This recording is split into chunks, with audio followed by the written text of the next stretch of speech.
सो चंद्रिका, सबसे पहले तो आपसे ये जानना चाहेंगे, क्या लगता है आपकी जर्नी आपके लिए सेटिस्फैक्ट्री थी या नहीं थी? सबसे पहले जय श्री महाकाल।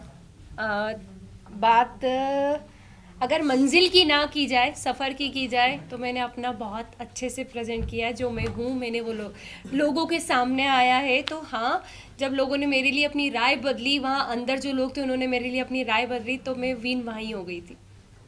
मुझे और कुछ नहीं चाहिए था, मुझे ट्रॉफी से प्यार नहीं था, बट ये था कि हाँ, जितना चल रहा है अच्छा चल रहा है। आपके हस्बैंड ने मेकर्स को ब्लेम किया है कि अनफेयर डिसीजन है ये। हाँ। तो आपको लगता है इससे पहले जितने इविक्शन हुए हैं, आपको नहीं लगता है कि वो भी काबिल थे? नीरज भैया टॉप 1 पे, यस, तो सबसे पहले उनको एलिमिनेट पोलो, किया। पायल चौथी में। हम्म, जो खेलने वाले थे, जो प्रेजेंट अच्छे से करने वाले थे सबको, मतलब जो एक स्ट्रांग बंदे थे, नीरज भैया के लिए तो मैं सीरियसली शॉक्ड हूँ। वो मैं उनको देखती थी तो मुझे लगता था कि भाई टॉप 1 में या टॉप 2 में तो जाना ही जाना है, तो वो पहले ही निकल गए थे। तो उसके बाद से मैं मेंटली प्रिपेयर थी कि अपना भी नंबर कभी भी लग सकता है। चंद्रिका, आपने गेम खेली, लेकिन आपको ऐसा नहीं लगता है कि मलिक फैमिली के अराउंड ही आपका गेम घूमता रहा, एंड आप इविक्ट होकर बाहर नहीं, निकल गई? मैं गेम खेलने पे एक पॉइंट कहना चाहूँगी, मैंने गेम खेली नहीं।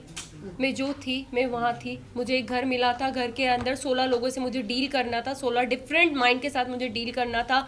रही बात मलिक फैमिली की, मैं जितना टाइम जिसको दे सकती थी, मैंने हर एक इंसान को जानने के लिए टाइम दिया। अरमान भैया, कृतिका, पायल, शिवानी, लव, विशाल, हर एक इंसान को टाइम दिया। रणवीर भैया, इवन दीपक भैया, मुझे जितना जिसके साथ टाइम स्पेंड करना था, मैं बैठी हूँ। जिसको जितना जानना था मैंने जाना। चंद्रिका, कहीं ना कहीं आपने विशाल को बहुत ज़्यादा डोमिनेट किया शो में। वो हमें सामने एज अ ऑडियंस देखने को भी मिला। बहुत ज़्यादा आपने च्युइंगम की तरह उससे खींचा, जो कि कहीं ना कहीं वो गलत ही हमें दिखा। और जहाँ तक अरमान मलिक की बात करें, उन्होंने थप्पड़ के बाद उनका रिएक्शन आना बंद कर दिया, बट आप बार बार टोन कर रही थी विशाल को। अगर विशाल के बाहर के, अगर मुंबई के ऑडियंस देखी जाए, तो विशाल को कहीं ना कहीं सब जानते, एज अ मीडिया फ्रेंड हम भी जानते। आई थिंक वीडियो सभी के सामने बाहर आया था, ठीक है। हम 16 लोग जब एक घर के अंदर होते हैं, हमें नहीं पता बाहर क्या जा रहा है क्या नहीं जा रहा। हर वक्त हम किसी इंसान के साथ नहीं बैठे होते कि किसके साथ क्या है क्या नहीं है, ठीक है। मेरे विशाल पे, कैरेक्टर पे कोई उंगली उठाई नहीं। जब विशाल का एक वीडियो पायल ने कहा कि भैया इसने इसके लिए ये शब्द बोले, और लव जो 24 घंटे उसके साथ रहता है, उसने उसको प्रूव किया कि हाँ भाई इसने बोला, तब मेरा रिएक्शन बाहर आया। सेकंड, जब कृतिका ने अपने छोटे कपड़े जितने थे वो वापस कर दिए कि भाई मैं नहीं पहन सकती, तब मुझे लगा कि यार क्यों किसी के लिए अपना आपको चेंज किया इस लड़की ने। वो खुल के जी भी नहीं पा रही, कपड़े भी नहीं पहन रही। हाँ, ये गलत लगा। तीसरी बात, जब ये हमारा, जब उनके मम्मी पापा आए और वो रोए, तो मुझे कहीं ना कहीं लगा कि यार गलत हुआ है। ऐसा मतलब ऐसा फील हुआ कि यार शायद कुछ गलत डिसीजन तो नहीं था मेरे। इसके बारे में राय तो गलत नहीं थी, क्योंकि एक मैं भी मैरिड वुमन हूँ। कोई मुझ पे भी ऐसे उठाएगा, क्वेश्चन उठाएगा, तो मेरे पति को बुरा लगेगा। तो मुझे उस वक्त बुरा लगा, मैंने विशाल का साइड लेना बंद कर दिया। बट जब उसके मम्मी पापा ने बोला, सारी चीज़ें हुई, हाँ मुझे हर्ट हुआ। मैंने उससे हाथ जोड़ के माफ़ी भी मांगी। मैं किसी से वहाँ घमासान दुश्मनी मोल लेने नहीं जा रही थी। मैं किसी को, कैरेक्टर को कभी जज नहीं करती। मैं वो लड़की हूँ कि लोगों ने अभी तक मुझे जज करा है, तो मैं कभी किसी को जज नहीं करती। बट उस घर में जो हमको हाँ या ना में आंसर पूछा जाता, यस या नो, बीच का कोई सीन ही नहीं था। तो हाँ, ना तो ना। बट जब मैं बाहर निकली हूँ और विशाल के कुछ वीडियोस मुझे दिखे हैं, और आई थिंक आप लोगों को भी दिखे होंगे, सबने अपनी अपनी राय दी थी और मैं अपनी राय देती हूँ, विशाल ने गलत किया।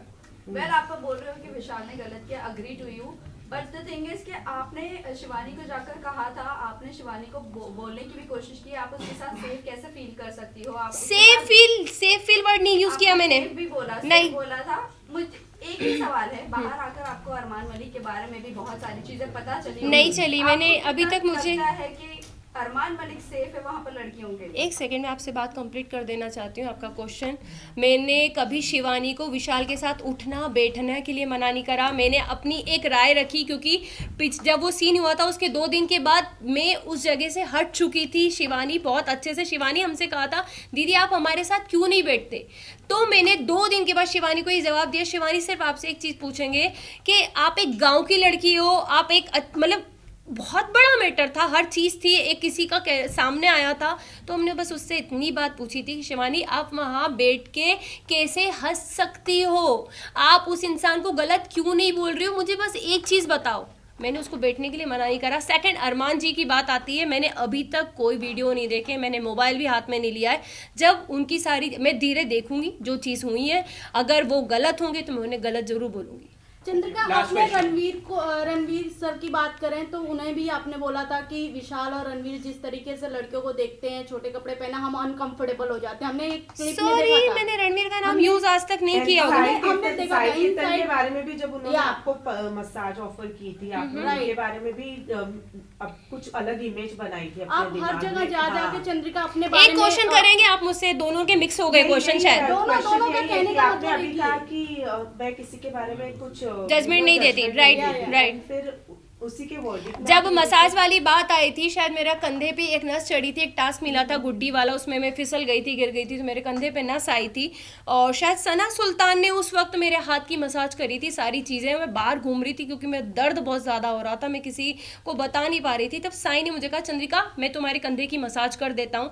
उसको मैंने हमेशा एक भाई की नज़र से देखा है, ज़्यादा बात मैं करती हुई उससे नहीं दिखी हुई होंगी, क्योंकि हाँ, ज़रूरी नहीं है कि साथ बैठोगे तो ही इज्जत है, दूर से भी इज्जत थी, सलाम था, हर चीज़ थी। बट मेरे को पता था कि मेरा इंसान बाहर बैठा है, मेरे ऑलरेडी लोग मुझे हर चीज के लिए जज कर देते हैं। शायद वो उस दिन मेरे कंधे की मालिश करता तो लोग मेरे पति को कहते, देख भाई तेरी पत्नी गुल खिला रही है अंदर, देख वो एक, क्योंकि मैं उन चीजों से निकली थी, हर एक वर्ड के लिए मुझे जज किया जाता था, तो मुझे पता था कि मुझे बाहर कैसे जज किया जाएगा। इसलिए मैंने कहा था कि भाई मेरा बाहर आदमी बैठा है, शायद उसको वो चीज गलत लग जाएगी, लोग गलत समझ लेंगे, क्योंकि अभी भी सेम विशाल के साथ वही हुआ है, बोला कुछ बाहर कुछ आया, सेम मेरा भी यही था कि मैं करूंगी कुछ, जाएगा कुछ और। बस थैंक यू। एंटरटेनमेंट ਨਾਲ जुड़ी हर एक खबर ਲਈ ਸਾਡਾ ਫੇਸਬੁੱਕ ਪੇਜ ਬਾਲੀਵੁੱਡ ਤੜਕਾ ਪੰਜਾਬੀ ਲਾਈਕ ਕਰੋ, YouTube ਚੈਨਲ ਸਬਸਕ੍ਰਾਈਬ ਕਰੋ ਤੇ Instagram ਪੇਜ ਨੂੰ ਫੋਲੋ ਕਰੋ।